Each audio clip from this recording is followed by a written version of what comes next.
Assalamu alaikum. Бақыттың үрөөнү китебини окуп жүрөбүз.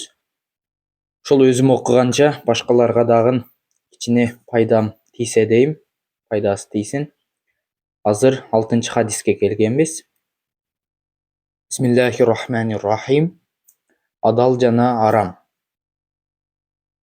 Нуъман бин Башир, Аллах ага ыраазы болсун, айтат: Аллахтын элчиси саллаллаху алейхи вассалам мынтип айткан: Адал иштер да, арам иштер да белгилүү. Бул экөөнүн ортосунда күмөндүү иштер бар. Мына ушул иштерди элдин көпчүлүгү билбейт.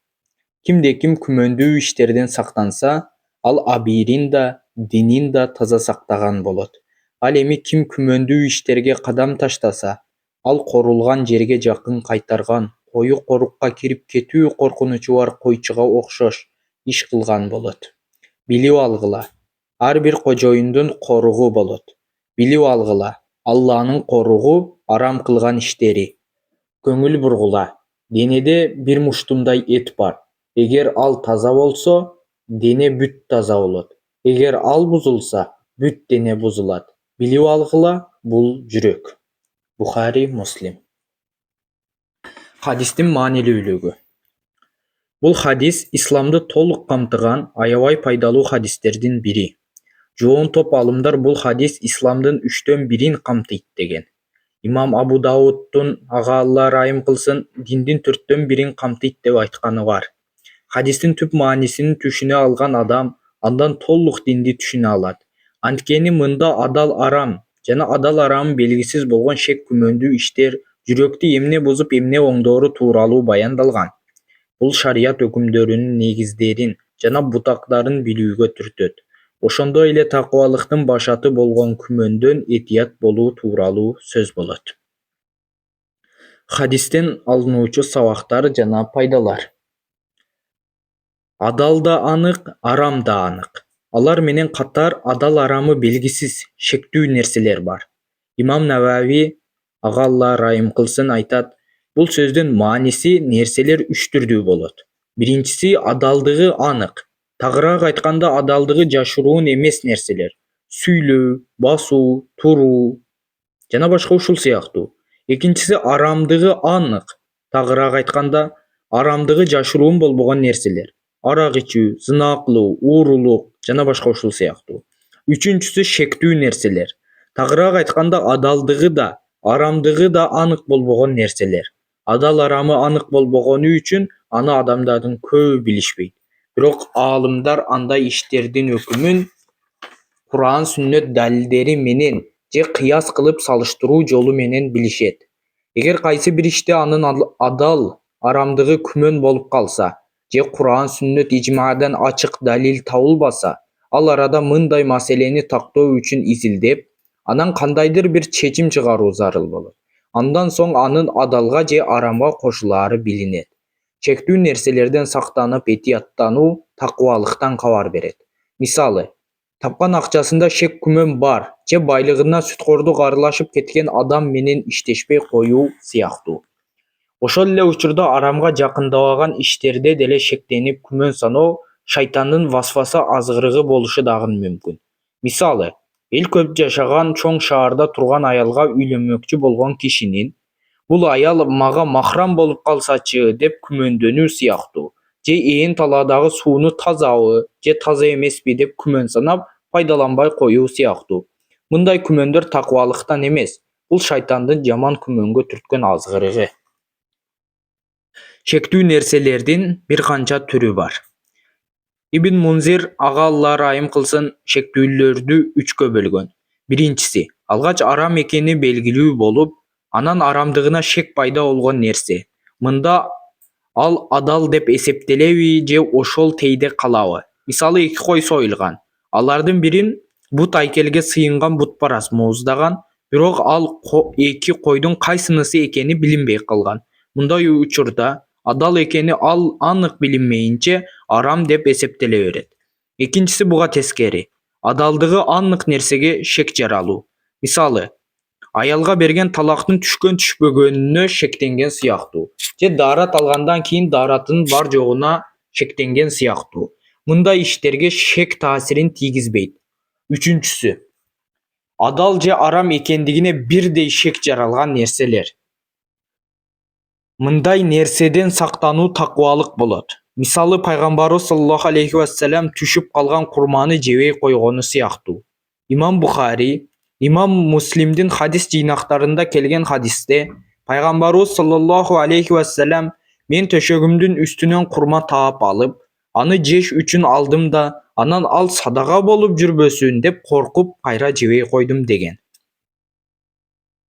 Шектүү нерселерден этият болуу тууралуу мурдагы имандуу адамдардын айткандары. Абу Дарда, ага Алла ыраазы болсун, айтат: такыбалыктын толук болуусу пенденин кичинекей нерселерде да Алладан коркуусуна байланыштуу.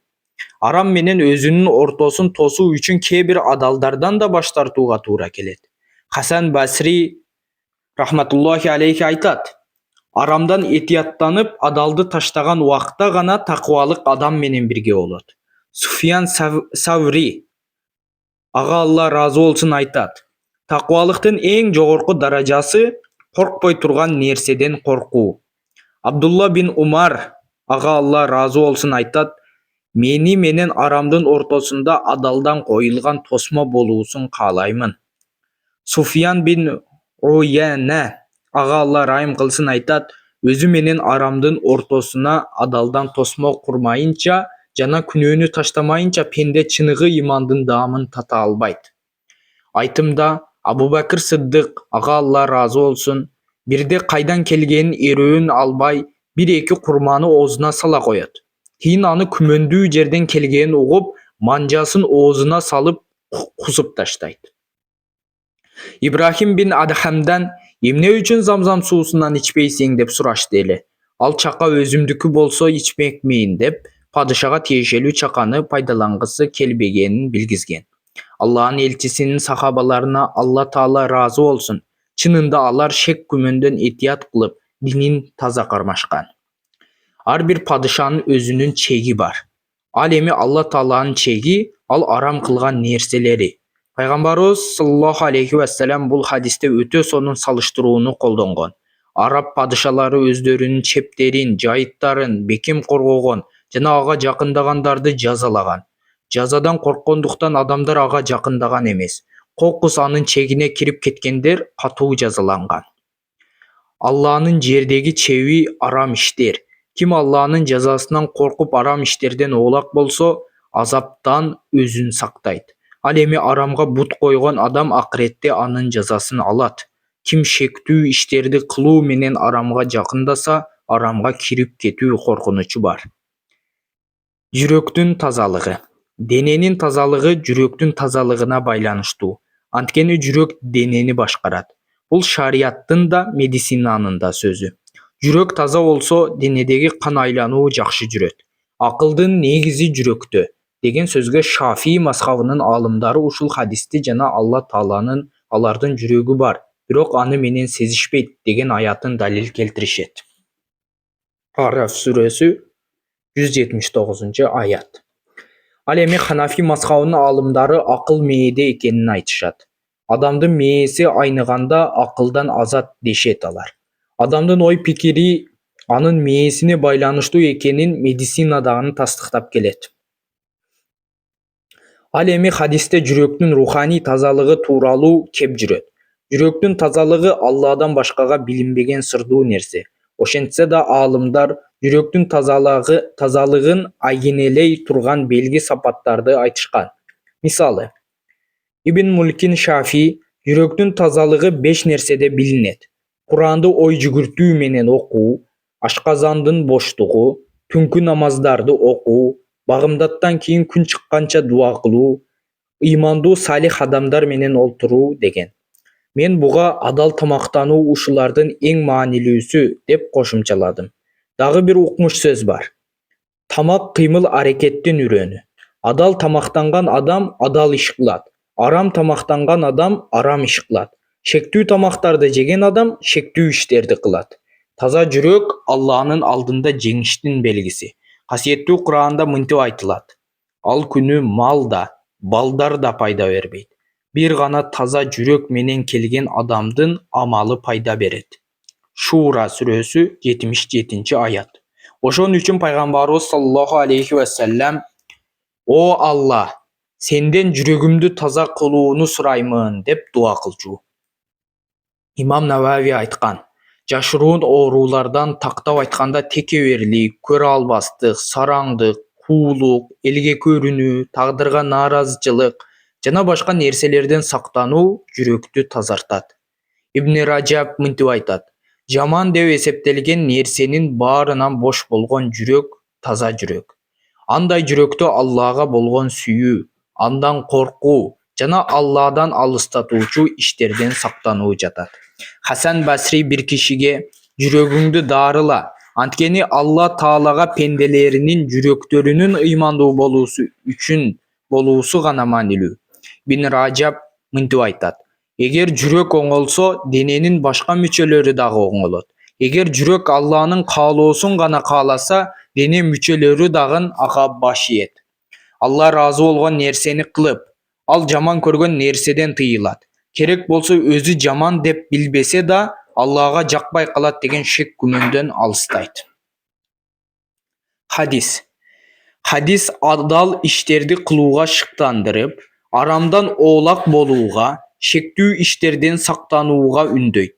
Жаман күмөнгө кабылбоо же тыюу салынган иштерге кирип кетпөө үчүн күмөндүү иштерден сактанган жакшы. Акылды жана жан дүйнөнү өнүктүрүп өстүрүүгө чакыруу. Албетте мунун баары жүрөктү оңдоо менен болот. Арам жана ага алып бара турган нерселерден алдын ала сактануу.